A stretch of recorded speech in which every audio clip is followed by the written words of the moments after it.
Hey everyone, and welcome to our podcast, Buried in the Shadows. I'm Ashley. And I'm Majibin. Today we're going to talk about a hidden chapter of U.S. history, the CIA Black Site programs. These weren't just prisons, they were places where law, morality, and human rights disappeared. We're going to break down what black sites were, how they operated, the kinds of torture prisoners endured, and what all this says about the country that created them. And we'll ask the big question, was the CIA right to use black sites and torture in fight against terrorism? Our answer is no. CIA black sites broke international laws, violated basic human rights, and in the end didn't even make us safer. Instead, they caused lasting harm both to the people and to the Americans' reputation. Let's rewind to September 11, 2001. The U.S. was hit with the deadliest terrorist attack in its history. The Twin Towers fell. The Pentagon was hit. Thousands of lives were lost in a single morning. Americans were grieving and afraid, and in that fear, there was a hunger for justice, even revenge. Political leaders promised they'd stop at nothing to prevent another attack. This led to the creation of War on Terror. But this wasn't just fought on battlefields in Iraq or Afghanistan. A darker secret was launched behind closed doors. President George W. Bush gave the CIA expanded powers. Congress passed laws like the Patriot Act. Suddenly, surveillance increased, rules loosened, and oversight vanished. And out of that came black sites, secret prisons built in foreign countries where the U.S. could detain people without trials, without rights, and without public knowledge. So, what were the black sites? Black sites weren't just any prisons, they were completely off the radar, hidden from journalists, courts, and international law. They were located in countries like Poland, Romania, Thailand, and Afghanistan. The CIA specifically chose those places where they couldn't have to follow U.S. laws or answer to watchdogs. Suspects were taken there through a process called extraordinary rendition. That's just a fancy term for kidnapping. No charges, no due process, just secret flights and vanished people. These detainees were stripped of everything, their freedom, their identities, and even their names. Many people were only known by numbers.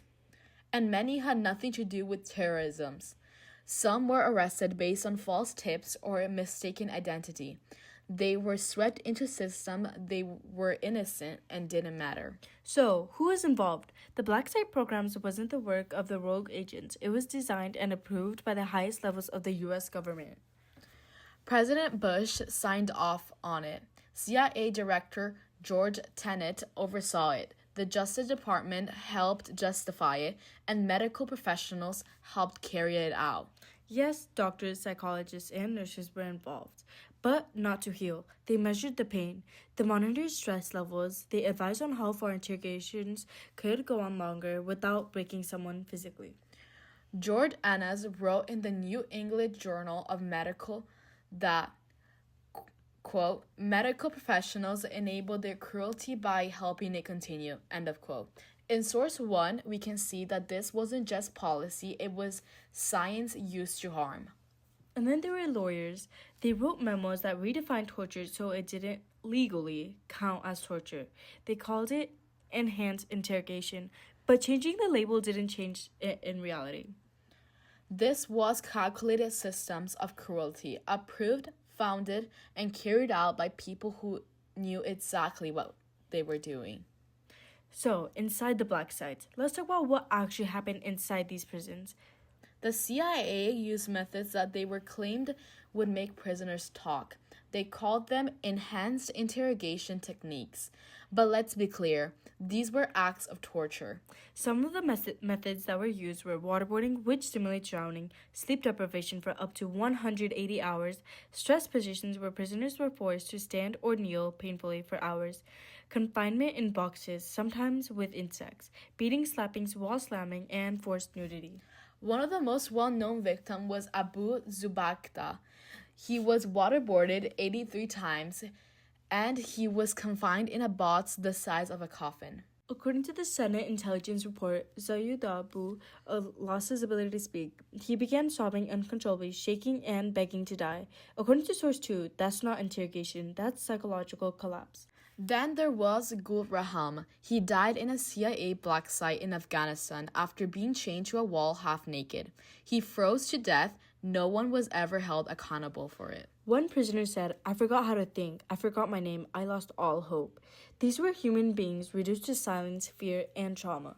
This kind of torture doesn't just break bodies, it shatters minds. People came out of the black sites unable to function. Some never recovered from it. So why was it hidden? All of this was kept secret through massive cover-up operation. The CIA used private planes with fake registration numbers to move prisoners around. Flight paths were erased from logs. No one was supposed to know who was being taken or where. Countries that hosted black sites were often paid off. According to CIA Torture Unredacted, some governments received millions of dollars. Documents were destroyed, officials lied to Congress, whistleblowers were silenced or ignored. This wasn't just hidden, it was buried. Exposure and fallout. Eventually, the truth began to surface. In 2005, journalists exposed the existence of black sites. And in 2014, the U.S. Senate released a report after years of investigation, which confirmed everything and more. The report stated that torture produced false information and didn't lead to the prevention of attacks. In fact, many detainees lied just to make the pain stop. In Source 2, it talks about that the CIA even misled Congress and the president. They claimed torture helped locate Osama bin Laden, but this was all just a fat lie. The report revealed that useful intelligence came from traditional methods, not torture. This exposure was a massive embarrassment for the U.S. It shattered the image of America as a defender of freedom and justice. So what was the global impact? But the fallout wasn't limited to the U.S. Other countries involved faced consequences too. In Poland and Lithuania, human rights courts ruled that their governments violated international law by hosting black sites. In Europe, it led to lawsuits, resignations, and widespread public outrage. American allies began to question their relationship with the U.S. Trust was broken. According to Source 3, the Rendition Project, they wrote that the global network is built by the CIA weakened international law and democratic values, and the world is still dealing with those effects today. What's the deeper trauma? What about the people who survived these sites? Many are still suffering. Some have PTSD, anxiety, and depression. Others have trouble sleeping or can't be confined in spaces. Doctors from Physicians for Human Rights report long-term physical and mental scars among survivors. In Source 7, it shows that this trauma didn't end when the torture stopped. Many are afraid to speak publicly. They were threatened, told they'd be taken again if they ever talked. So let's return to our original question. Was the CIA right to use black sites in torture? Our answer is still no. The program broke laws, harmed innocent people, and didn't make us safer. Worse, it betrayed the values America claims to stand for, and it created more hatred and more enemies. Some argue that the torture worked. They say it saved lives and stopped attacks. But the Senate report proves that it's not true. Torture didn't yield reliable intelligence. In Source 2, it shows that this just caused more confusion and suffering. Others say it was a different time. But humans don't disappear in a crisis. That's what matters the most. What do we do in fear says more about us than what we do in safety. Black sites may be closed now, but their legacy is not. Survivors still live with trauma. Families were torn apart, and the U.S. has never truly taken responsibility. There's been no full apology, no criminal charges, and no justice. But there's one thing we can do: tell the truth, because silence is how abuse survives.